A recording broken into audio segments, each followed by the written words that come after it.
What is up, guys? Welcome to House Nana. My name is Anna, and today we're talking how to travel for long flights, especially during the pandemic.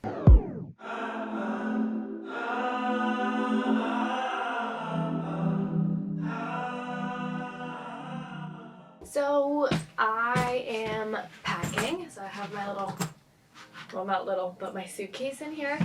Oh my god! 2 Mexican candies! Oh my god! Wow! I travel back and forth a lot from London to Mexico City because, well, I'm from Mexico, surprise! And it's a really long flight, door to door. With a direct flight, it would be like 17 hours trip, more or less. If I have a layover, then it would come up to like 20 to 24 hours. So like, it's a long journey, and I've learned so many things along the way that I figured, why not? Let's talk about it. So the first thing that I do though, before I start packing and everything, is that I wash my entire life. So like I wash my sheets, my towels, my clothes, everything. Everything, because I like leaving my home and it being clean so that when I come back and I've done the 20-hour journey, I'm able to just take a shower and sit in my bed and just stay there forever, you know, or order some food and not worry about anything. But if I leave everything dirty, then I just come back and I have to also think about cleaning and stuff, so we don't do that. We don't do that. We clean before we go. That is a top tip, just because like coming back makes it so much nicer. When it comes to packing, I have this beautiful list that I've done in my notepad. So as you can see, I start off with bathroom and I have like everything. Some things change and so I don't like use them. For example, contact lenses. I technically don't need these anymore because I,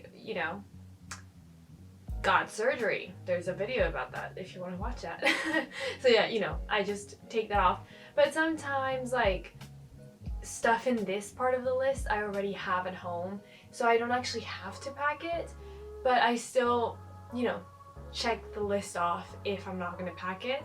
Then I have clothing, which like anything with a question mark, like these things are basically not like the essential stuff. Next is like the miscellaneous thing, which is basically like electronics and hobbies stuff.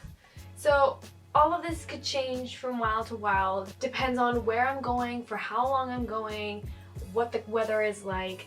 But anyways, what I end up doing is I go through the list and I see like, okay, I don't want this, I don't want that, so I just check them off, and then I pack. And so if I'm done packing my tops, I check off tops and like stuff like that.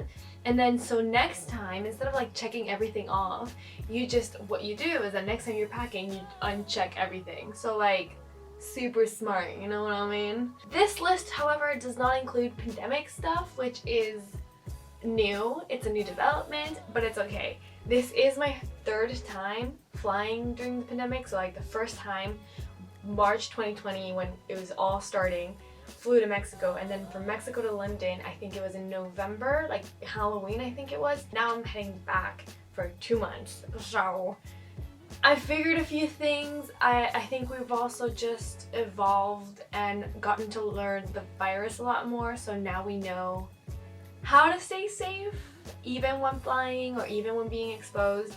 So that is great. So in terms of COVID, I don't really take much. I just do 3 things. This is the mask that I wear, which is my reusable washed one. It's it's not tight, but it's also just not loose. And so you don't really want to be in a 20-hour journey with this the entire time. And also you don't want to just take one mask because, with your breath and whatever, it gets moist or wet, and so it doesn't work anymore. So you want to be able to switch them up. So I start off with this one, and this is what I wear up until like the plane, I would say. So I wear it the entire day up to the plane. And then I have like this Ziploc with like 4 or 5 masks. And what I learned from film and TV and like filming under COVID is that you have to change your mask like every 4 hours, every 4 or 5.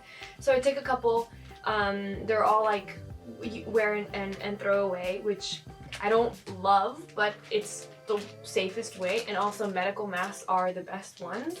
So yeah, I switch them up every 4 hours. It's also just nice to switch mask. It feels very fresh somehow, and it protects you more. And then once I run out of these, I go back to this one. This one is always stowed away in a nice clean place, if not also with these or in a different Ziploc basically. I bought a hand gel, which is essential, super essentials. Even though everybody has it now and every company offers it all around, I like having one that I like because I hate being sticky. It pisses me off. So I make sure to take that. Make sure to take a new one though, because I feel like I really use a lot of hand gel throughout the journey. So you might as well take a new one, a bag one, so that, you know, it can go through security. And I also take tissues, and that way I can disinfect my place, like my stowaway table, the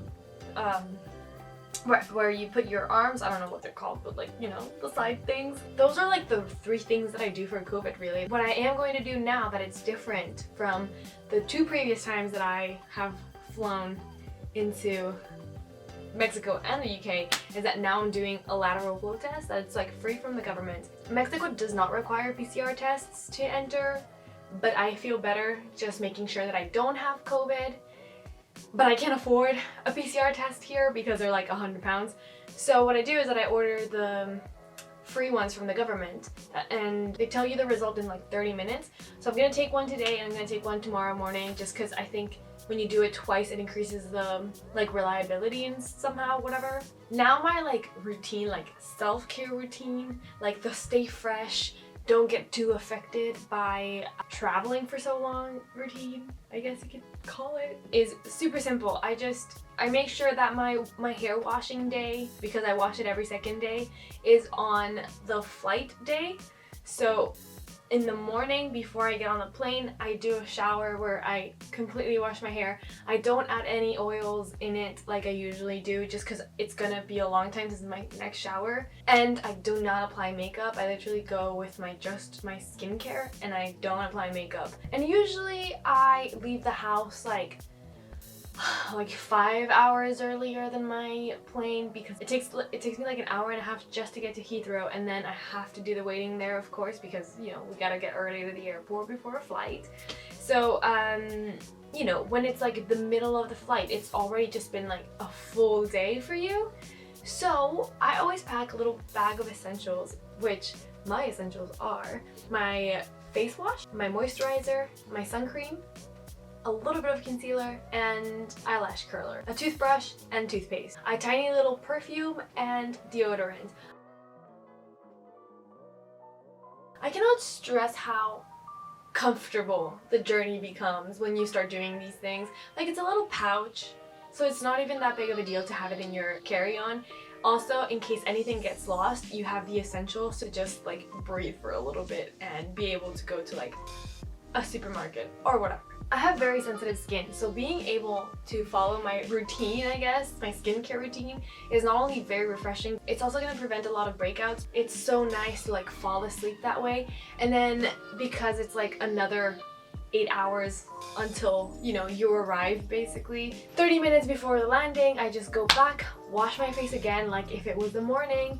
I again put moisturizer, again sunscreen, and if I'm feeling fancy, then I'll put some concealer on and like curl my eyelashes just to feel a little bit fresher, just to like, I don't know, not scare my parents with like this horrible face of defeat that I have when I'm not wearing makeup because your girl doesn't sleep. I just like having it just in case. Like, I usually arrive in the mornings, so I see my entire family right away, and I just feel a little bit more together because my brain is already really fuzzy because of the time difference, because of the trip, not being able to sleep for 20 hours, like all those things. So just having a little bit of makeup makes me feel a little bit more together and makes me deal with life a little bit better. I don't know how. Don't ask me why.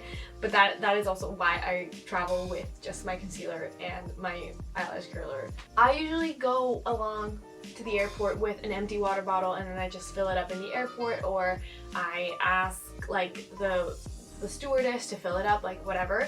However, right now in COVID, I'm trying to avoid that because I want to avoid going to the bathroom as much as possible. So ideally, I would only go to like brush my teeth, wash my face, and actually pee, and then like try to avoid it as much as possible. So I'm still gonna take it just because I can't go anywhere without water really, but I'm not gonna drink that much. But I do recommend it because it's just soothing and it hydrates when you're gonna be really, really dry. So it's perfect. At least I think it's great. Now in terms of like going to the airport, like how to dress or whatever, to make it more faster, easier to travel, I recommend not taking shoes that have laces on them, just because like security is a pain, especially right now in COVID. You don't want to like be touching anything or like sitting anywhere. I would recommend shoes like these that you just like, they're slip-ons, but they're still like tennis shoes. And then the way that I make security go a lot faster is that all that little pouch that I have, I actually put it in a Ziploc bag and then into the pouch. That way when I'm in security, I just take the pouch out, and like, because you know how they ask you to put it in a clear bag? I don't understand why. I just pull it out, it's all ready to go. All my electronics are also really super easy to go. I bought something new, ideal for traveling. I cannot recommend this enough. Like, this is incredible. If my brother was getting rid of this, and I always wanted over the ear headphones, and these are incredible. Not only are they like super comfortable, but they're also noise canceling, and I cannot recommend that enough. Because even if you're not listening to music, just putting them on does incredible things, because you can actually like not listen to the babies crying in the back of the plane, or like that static noise that they have, or it's just fantastic to like keep the noise at bay, being able to sleep. They don't fall like the AirPods, which is incredible. I really recommend over the ear though, because I had headphones that whatever this is called was on my ear, and so like after an hour you just can't wear them anymore because it starts hurting. So definitely over the ear. I'm obsessed. I am so happy. This my friends, investment if you travel a lot. Another thing that you might want to consider for your carry-on bag is like an extra pair of socks or some slippers or like whatever. If it's like a 3-hour flight or 5-hour flight, I never take off my shoes just because I'm too lazy like that. I don't even like, it's not even that hard to take off your shoes, but like somehow my brain is like, oh, that's too much activity. So for longer flights, sometimes I take it off, sometimes I don't, or whatever. But let me tell you, please make sure that whatever you are taking as your shoes, you're wearing socks. Just because in security you might have to take them off, so like disgusting to like touch that floor. And then also the plane doesn't really get that like deep clean before you get on it, you know? So like being barefoot in the plane, that's just disgusting.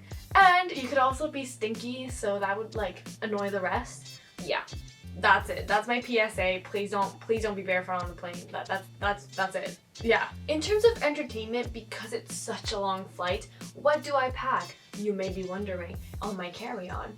Well, I always pack one book. On my phone, I download TV episodes, either something that I'm watching, something that I've always wanted to watch, but I make sure to download 2 different series just in case one annoys me and I just want to jump into another one. So like, and I always make sure that they're very different. So sometimes I'll download something like Modern Family and let's just say Ozark, which are like parallels, right? Like dark and then comedy. I always make sure to download, I don't know, if the plane trip is gonna be 11 hours, I make sure to download like, let's just say 8 or 7 hours worth of content. Movies I don't really download to my phone unless I'm like, I've been dying to watch this one, just because the screens on the planes now have incredible selection of films somehow. I always make sure to have my USB charger, like a cable for my phone, and I make sure that all my belongings are fully charged, because if my phone dies while it's charging, I can always take out my laptop and like listen to music from there. Well, yeah, pretty much listen to music from there because I don't pay for the Wi-Fi stuff. You don't have a great time sleeping in the airplane. Not only the noise canceling headphones, but always what I do, because I can't sleep like upright, I put down the table and I put my jacket on the top of the table and then I sleep like this. It helps quite a lot, especially for like your neck and stuff. But if you have a hard time sleeping, you should probably try out these things called melatonin. It's like a natural sleeping pill thingy. I think that helps a lot also to avoid jet lag. So what I do is that I put the local time where I'm arriving in my phone, and that way I know what time it is there. So let's just say now that I know that it is 6 p.m. in Mexico, but it is 12 at night in the UK, and I still have 8 hours to go, I'll try to wait for like 3 to 4 hours and then fall asleep, to try to not get as jet lagged, if that makes any sense. So like from the plane I'm starting that, and melatonin really helps, because if you need to fall asleep earlier than usual, or you need, I don't know, whatever, you can take a melatonin and just actually fall asleep and try to get that time zone sorted out. So those are all my tips. That is the way that I, you know, pack, travel, make sure everything's quick, smooth as possible. Always make sure that your travel documents are not expired, because that, I've heard people do that and it's so sad, and so now I have PTSD from their experience. Also right now, because of COVID, check the entry requirements, check visa requirements. You're gonna save so much money if you actually look at, you know, what you have to do before entering the country than like just showing up. That's pretty much it. I hope this video was useful somehow. If you're traveling during this pandemic, I hope you're staying safe. And subscribe if you haven't, because we upload every Monday and Thursday. And you want to make sure you don't miss those videos. So thank you for watching and have a lovely Monday. Goodbye!